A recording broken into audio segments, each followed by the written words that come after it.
Not all Slytherins are bad guys, even if most of them are.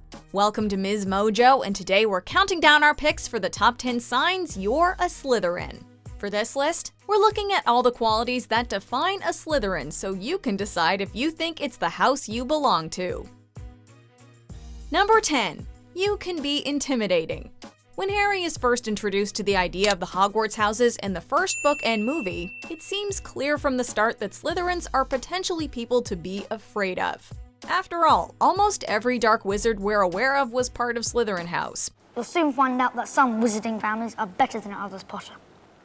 You don't want to go making friends with the wrong sort. The Slytherins Harry meets early in the story are all tough bullies, but that doesn't mean they're all bad. However, it's clear that Slytherins are intimidating no matter what their intentions are. We were just... You want to be careful. People will think you're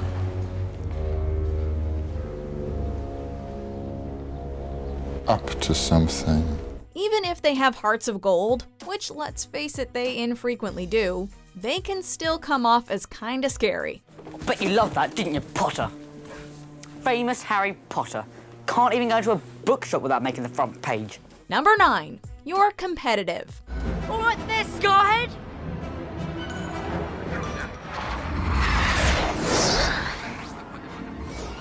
Pride is an important quality that all Slytherins share, and one way to have your pride shaken is to lose at something. And that's why no Slytherin can try anything but their absolute hardest at any game or competition. 1, 2. Inverte statue!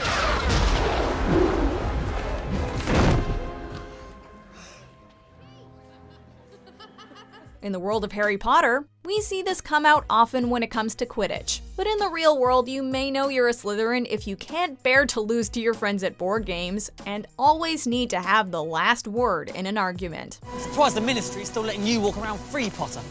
You better enjoy it while you can. I expect there's to sell an Azkaban with your name on it. What'd I tell you? Complete nutter. Just stay away from me! Number 8. You won't bother being fake nice. Some people are nice to everyone they meet, even if they don't like or respect them. Not if you're a Slytherin. It's true then, what they're saying on the train. Harry Potter has come to Hogwarts. They don't waste any time faking it in terms of pretending to be friends with anyone, because passive aggression is so not their style. They're more likely to be upfront from the start about how they feel, because even if they tried to hide their feelings, they wouldn't be any good at it. Your scar is legend, as of course is the wizard who gave it to you. You know if you like someone right away and believe that first impressions really do matter. I'd be delighted, sir. Splendid. Look for my owl. Good to see you, Wallenby.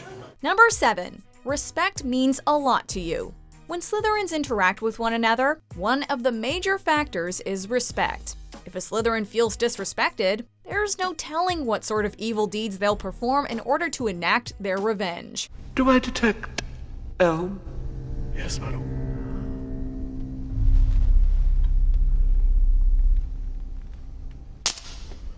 They also put great importance on treating others with respect, especially their elders and those who hold a higher position than them. In the real world, you may realize you're a Slytherin if you have a big problem seeing anyone get disrespected, and if this is a factor in how much you admire those around you. Number 6. You like control.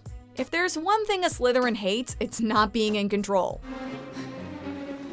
Hey, where are you going? They need to be the master of their surroundings, and sometimes even of those around them. In Harry Potter, this comes out very literally, with Voldemort possessing both Harry and Ginny on separate occasions, and using the Imperius Curse to literally control other people's actions. In real life, though, you'll know you're a Slytherin if you often find yourself trying to manipulate others in order to get what you want, and becoming incredibly frustrated if people don't obey you.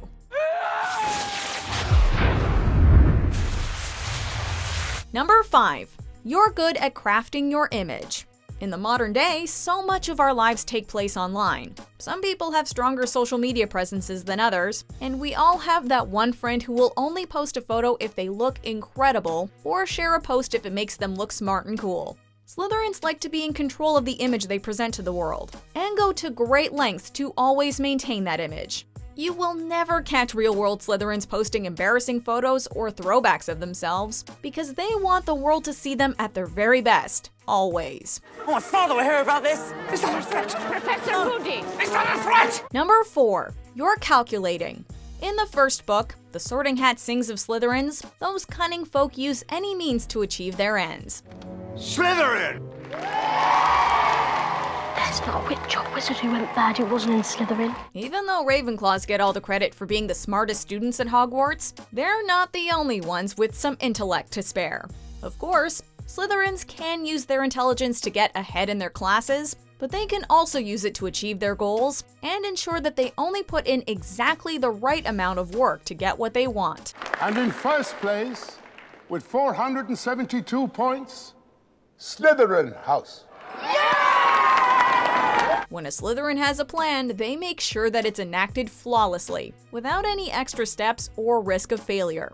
While this can definitely be used for evil deeds, in the real world the skill can be versatile and applied in a variety of ways. Didn't Mummy ever tell you it was rude to eavesdrop, Potter? But you just don't tell us! Number 3. Family means everything to you. We know just from looking at the Black family tree tapestry that family is incredibly important to a Slytherin. Narcissa Malfoy even risked lying to the Dark Lord to ensure her son's safety. And let's not get into the whole pure blood thing. In the real world, you're probably someone who puts a huge priority on taking care of your family members, and would do anything for your kin. If we are the ones to hand Potter over to the Dark Lord, everything will be forgiven. All will be as it was, you understand? It doesn't need to take on such a dark or sinister tone either, but a true Slytherin knows that blood is thicker than water, and you should never forget it.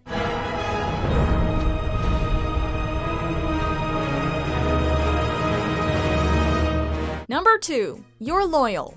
While actual family is a huge priority for a Slytherin, their chosen families can have an equal or even greater importance in their lives. Be it with fellow Slytherins or the Death Eaters, people from this house are unfailingly loyal to those who matter to them. The face I have been obliged to present each day since your absence. That is my true mask. Outside of the magical world, Slytherins may display this loyalty by putting themselves at risk in order to do things for their friends, or holding a major grudge on behalf of someone they care about. When it comes down to it, Slytherins stick together, and if they don't show their loyalty, there can be serious consequences. Amused, Blaze? See just who's laughing in the inn.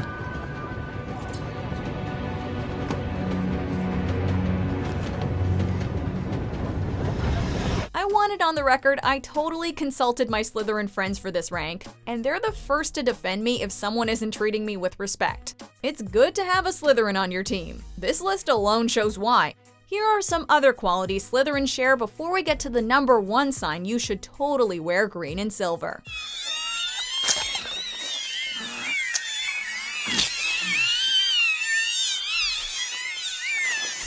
Well done, Draco.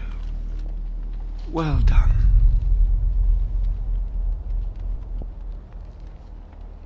Before we continue, be sure to subscribe to our channel and ring the bell to get notified about our latest videos. You have the option to be notified for occasional videos or all of them. If you're on your phone, make sure you go into your settings and switch on notifications. Number 1. You're ambitious. Harry often misses the sorting ceremony, so we only get to hear a couple of versions of the Sorting Hat's annual song. Perhaps the most important quality of a Slytherin, however, is pointed out in the Goblet of Fire, when it sings, "And power-hungry Slytherin love those of great ambition." Whatever a Slytherin's goals are, they take them very seriously, be it becoming the next Dark Lord or getting a job they really want. Ridiculous! This class is ridiculous. While their ambition is often seen as negative, it doesn't have to be, because it could simply mean you're someone who knows what they want, and more importantly, knows how to get it. That's for my father. Enjoy your ride back to London. Do you agree with our picks? Check out this other recent clip from MsMojo. And be sure to subscribe and ring the bell to be notified about our latest videos.